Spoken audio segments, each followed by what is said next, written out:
Fazer um bom plano anual para a sua empresa vai ajudá-lo certamente a melhorar o aproveitamento que consegue tirar do seu tempo. Olá, o meu nome é Mariana Arga Lima, eu sou coach empresarial e há vários anos que acompanho empresários e em que o meu propósito é fazer empresários felizes. E fazer empresários felizes normalmente passa aqui por dois pilares. O primeiro é ter boas empresas, não é? E, portanto, ajudo, através de um acompanhamento de grande proximidade, a que tenham melhores empresas, a acelerar os resultados das empresas, a conhecerem melhor as empresas e perceberem como é que, com as suas ações, podem levar a empresa para outro patamar. Portanto, a parte empresarial e depois uma componente mais da pessoa, do empresário. Não é? Como é que ele se consegue tornar mais produtivo, como é que consegue fazer mais com menos e dessa forma aproveitar a vida de uma forma mais profunda e conseguir ter aqui um equilíbrio mais pleno na sua vida, porque eu acredito que não há empresas boas com empresários infelizes, mas também não há empresários felizes com más empresas e, portanto, acho que estas duas situações têm que andar juntas e que eu tenho ajudado alguns empresários neste caminho. Então, esta vai ser uma série de 5 vídeos. No primeiro vídeo já falei aqui da importância de fazer um bom plano para a sua empresa e hoje venho falar daquilo que eu apresentei como sendo a primeira vantagem de fazer este mesmo plano e que é, no fundo, aqui melhorar o aproveitamento do seu tempo. Quando fazemos um plano, uma das coisas que eu peço sempre a todos os empresários com que trabalho é que tenham aqui uma visão de longo prazo, que estabeleçam aqui a visão da empresa, a missão, os pontos de cultura, depois objetivos de longo prazo, depois objetivos para o ano e depois objetivos para o trimestre. E quando começamos a trabalhar no curto prazo, portanto, quando trabalhamos aqui no horizonte do trimestre, uma das coisas que eu acho que é mais crítica é que os empresários entendam aquilo que são as suas prioridades, aquilo que é mesmo importante. E há uma coisa que eu peço sempre no desenho deste plano, que é qual é o foco? Qual é a coisa mais importante que tem que acontecer? Se vocês pensarem, não é, e se calhar já viram até esta experiência, não é? Quando deitam abaixo uma peça de dominó, ela é capaz de deitar abaixo outra com o dobro da sua área. E, portanto, conseguimos, não é, fazer aqui, ir crescendo no tamanho das peças e derrubando apenas a primeira peça, uma pecinha de 5 cm, nós conseguimos derrubar a peça maior, só é preciso pôr mais peças pelo meio, não é? E, portanto, muitas vezes na nossa vida é isto que acontece, há qualquer coisa, há uma pecinha de 5 cm que se eu derrubar, tudo o resto se torna muito mais simples. E isso é o meu foco, isso é a coisa mais importante. É aquilo que, se eu conseguir me focar ali e resolver aquele tema, tudo o resto vai ficar muito mais simples. E por isso é que este tema do planeamento é um tema tão importante, porque me permite não só estabelecer qual é o meu foco, portanto, qual é a coisa mais importante que naquele trimestre não pode falhar, mas também me permite estabelecer aqui 4 ou 5 projetos prioritários, 4 ou 5 coisas que têm que acontecer naquele trimestre. E por isso começa a ficar muito mais claro aqui o caminho que eu tenho que seguir. E quando isto tudo começa a ficar mais claro, as minhas decisões começam a ser muito mais simples. Porquê? Porque há uma clarividência do que é certo e do que é errado. no mundo não há certos ou errados, não é? Foi uma coisa que eu aprendi, ou que tenho aprendido ao longo dos anos, porque eu achava muito, não é? Eu andava muito no branco e no preto, no certo e no errado, nos bons e nos maus, e de repente, com a idade e com a maturidade, penso eu, eu comecei a perceber que isto tudo depende do contexto, não é? Eu lembro-me, quando fiz o MBA, na Católica, eu lembro-me que tive uma cadeira de Direito e lembro-me do professor nos ensinar sempre, não é?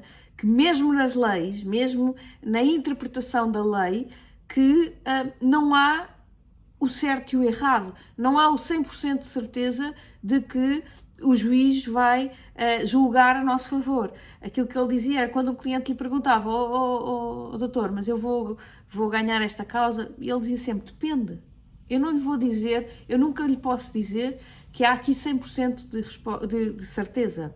Posso lhe falar no mundo das probabilidades. É, de acordo com a minha experiência e com aquilo que eu tenho visto, há 90% de probabilidade de ganhar, ou há 60% de probabilidade de ganhar, ou há 30% de probabilidade de ganhar, mas nunca é 100% e nunca é 0%. Ou seja, há sempre aqui, se até no direito, até nas leis, não é? A coisa não é preto e branco, então imaginem realmente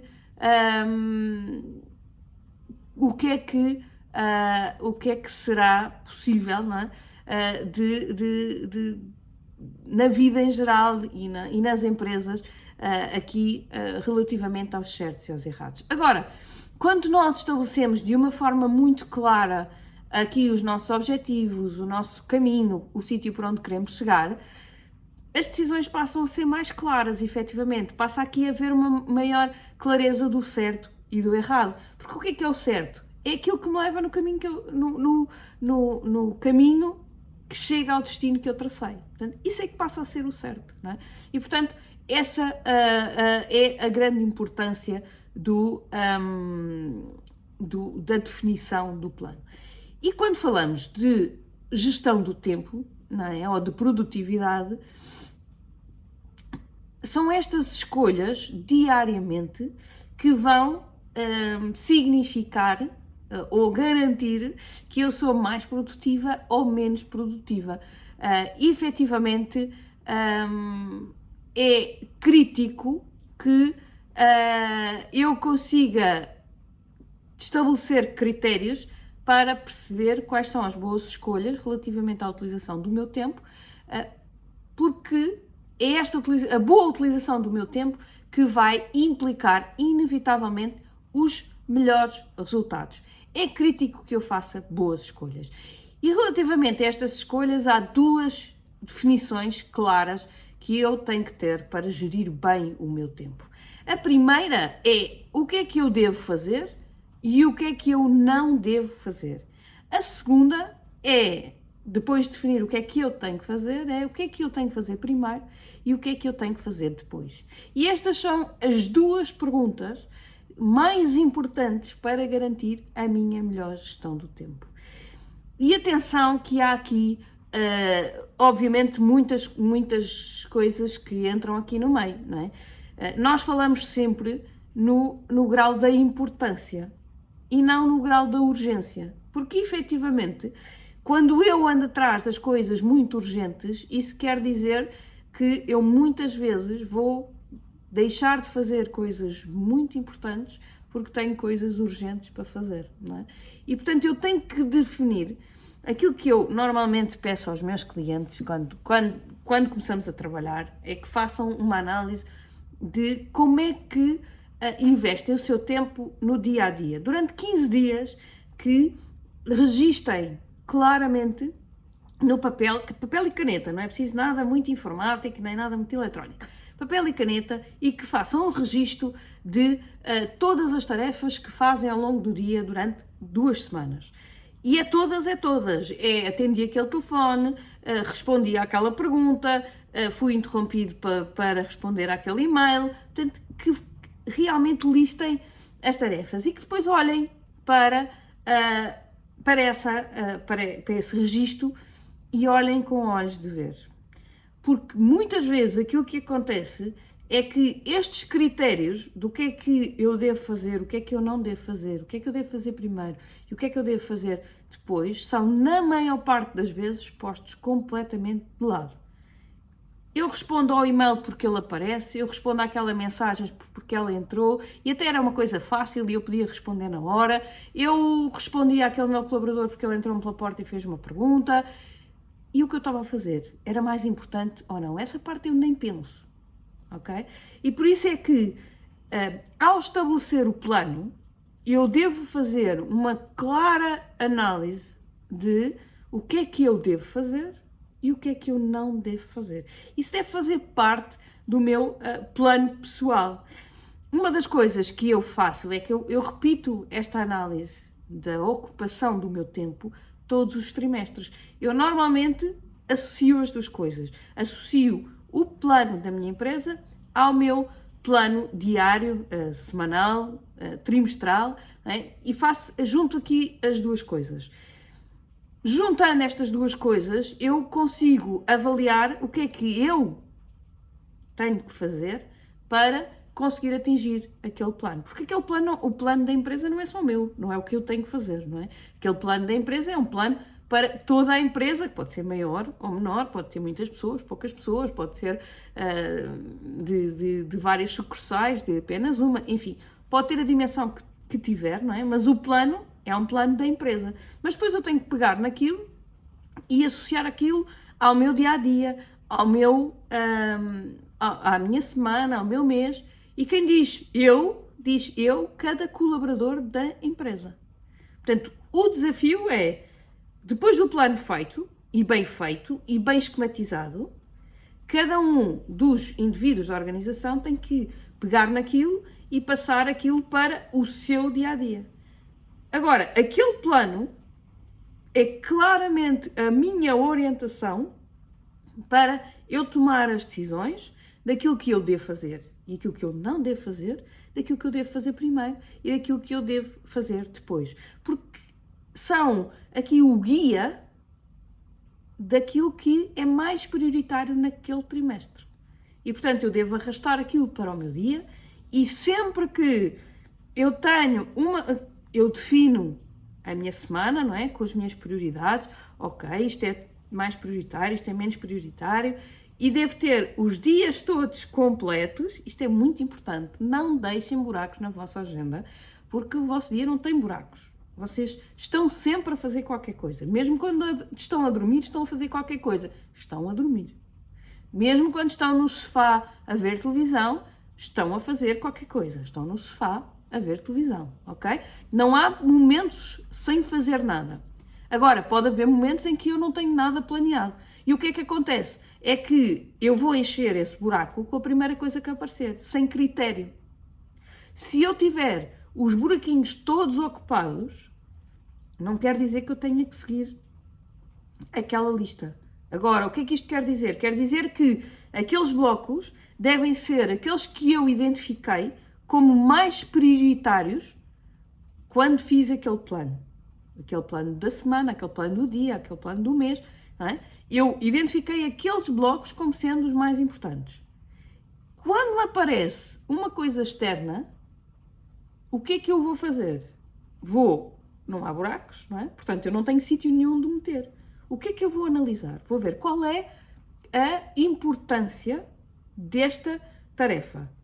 Ela é mais importante do que alguma que eu tenha na minha agenda ou é menos importante do que todas elas? Então, se é menos importante, chuta para canto. Não vai dar. Se é mais importante, então eu vou substituir esta tarefa. Posso reorganizar os blocos de tempo para que as coisas possam ser feitas em algum timing específico, mas eu não vou colocar uma coisa menos importante para deitar fora uma coisa mais importante. Isto passa muito pela velha máxima do saber dizer que não. E nunca se esqueçam que vocês, quando estão a dizer que sim a alguma coisa, estão a dizer que não a outra qualquer. É exatamente esta teoria, não é? De que o tempo está todo ocupado. E está. É quando eu digo que sim a pôr ali mais uma atividade, quer dizer que ou vou fazer a outra atividade menos bem, porque eu tinha uma hora planeada e afinal já só vou ter meia hora para fazer, o que pode ser execuível se eu achar que isso é possível, mas por outro lado, ou vou mesmo deitar outra tarefa fora. E portanto eu estou a dizer que não há outra tarefa que eu vou retirar da minha lista. Portanto, é muito importante este tema de vocês terem a agenda completamente ocupada, ok? E portanto, aqui o importante tem que ser o vosso critério de seleção.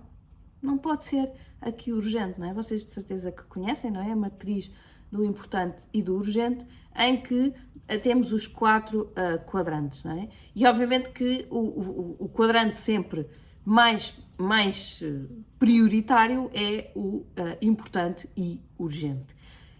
Mas o que é que se pretende? É que cada vez menos, com esta organização e com este planeamento mais detalhado, que não haja tarefas nesse quadrante do importante e urgente. Se a tarefa é importante, então ela deve ser executada antes de se tornar urgente. Claro que vão sempre acontecer, claro que sim. Mas é muito importante que vocês realmente listem todas as atividades que vos aparecem e que são importantes e urgentes, para que rapidamente vocês encontrem mecanismos internos de planeamento que vos permitam fazer todas as tarefas importantes antes que elas se tornem urgentes.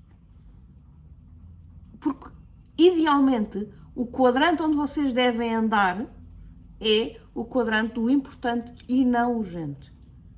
Porque andar aqui sempre nas urgências é um stress para todos vocês. E eu não quero empresários estressados, porque empresários estressados não são felizes. Portanto, eu sei que alguns de vocês já me dizem, mas eu só sei viver bem no stress e eu não sei. Esqueçam.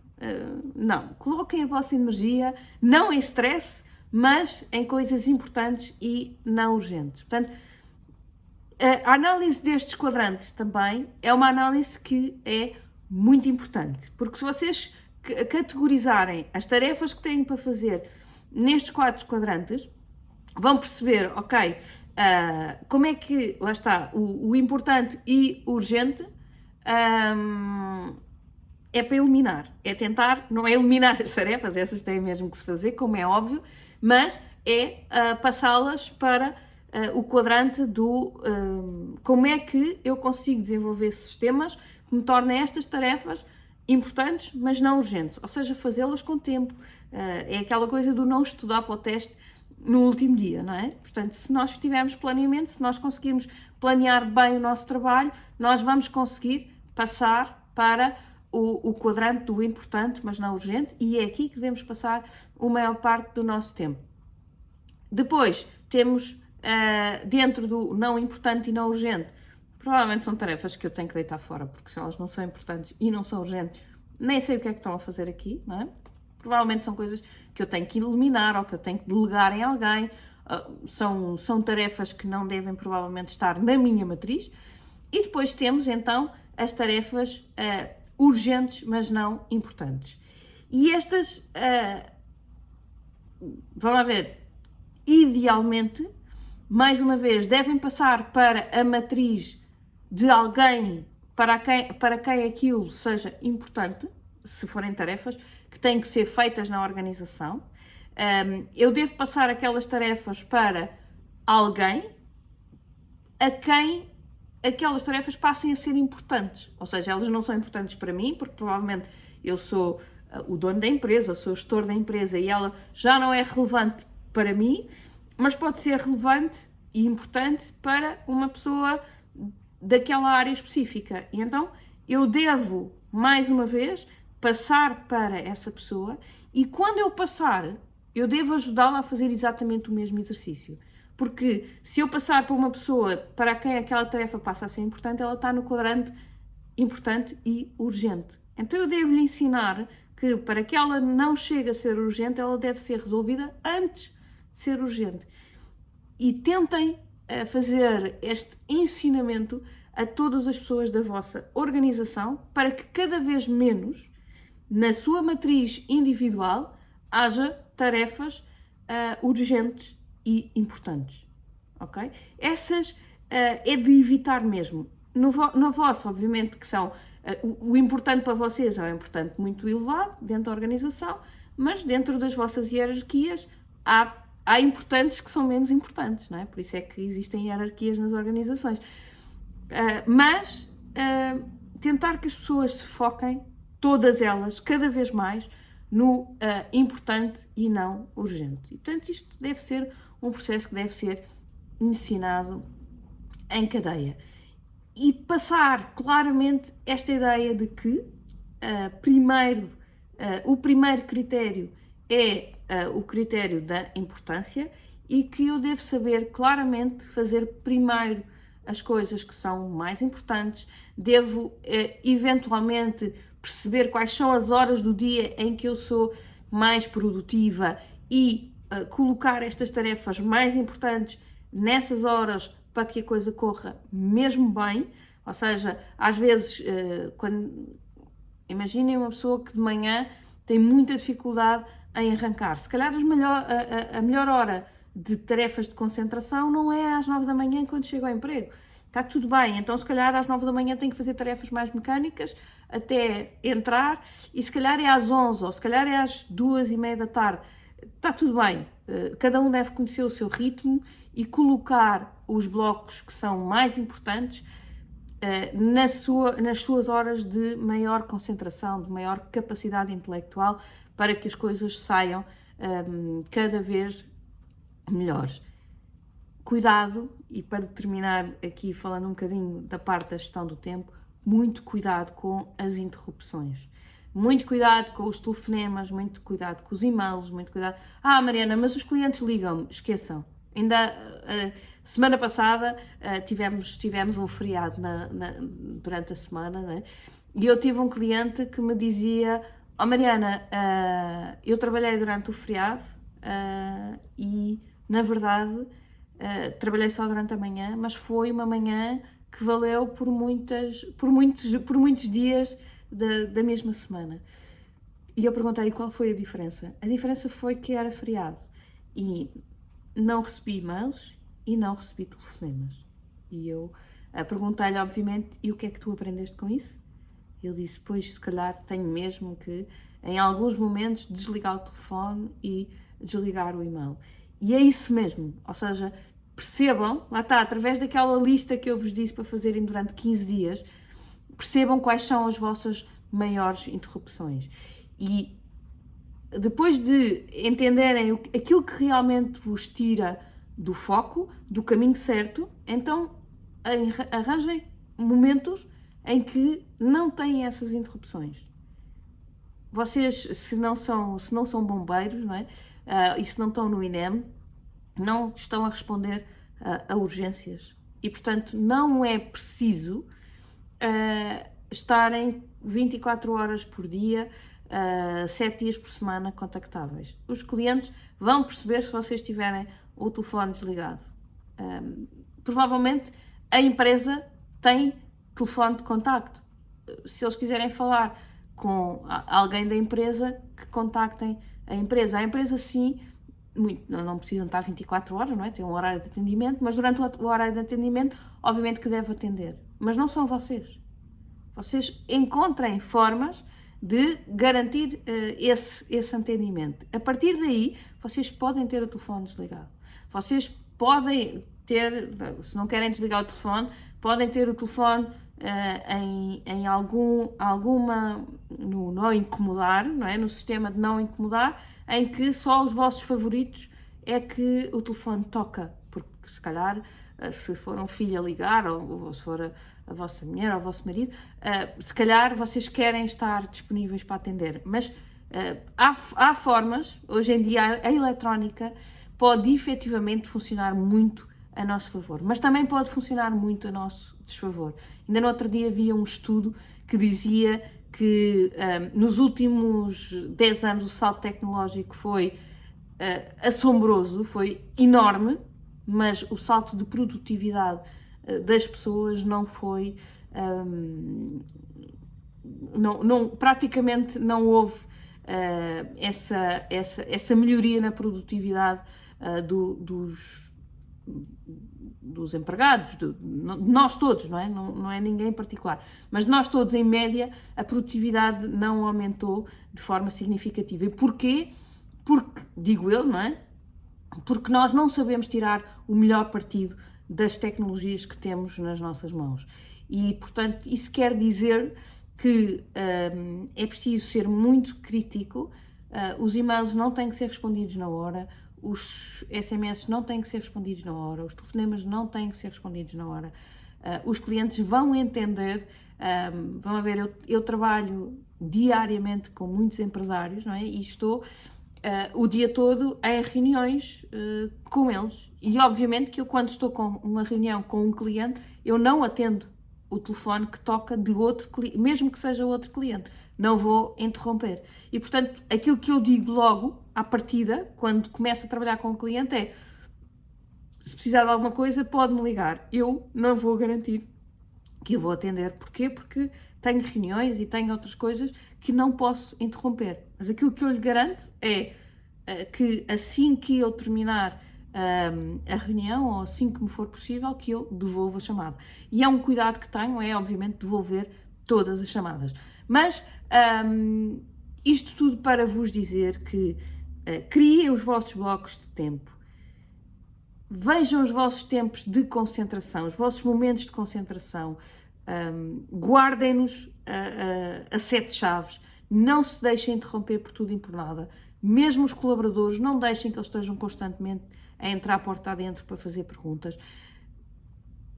Fechem a porta, digam: agora não interrompam durante 1 hora, por favor, eu daqui a 1 hora vou falar convosco e vou ver o que é que se passa. Portanto, tenham o cuidado de efetivamente cuidar do vosso tempo. O tempo é um bem super precioso. É provavelmente o bem mais precioso, não é? Aquele que não anda para trás, aquele que não conseguimos comprar. Portanto, cada minuto conta. E todas as escolhas do que é que fazemos com o nosso tempo têm uma repercussão direta nos resultados.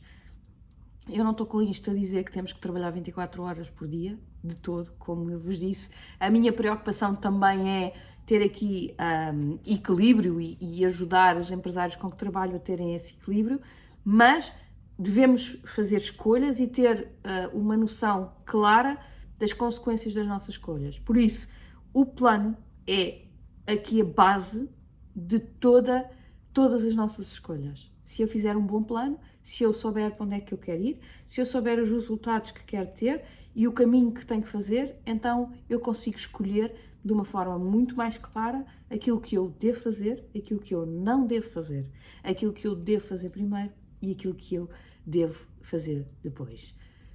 Hoje fico por aqui, espero que tenha recebido aqui alguma informação para gerir melhor o seu tempo.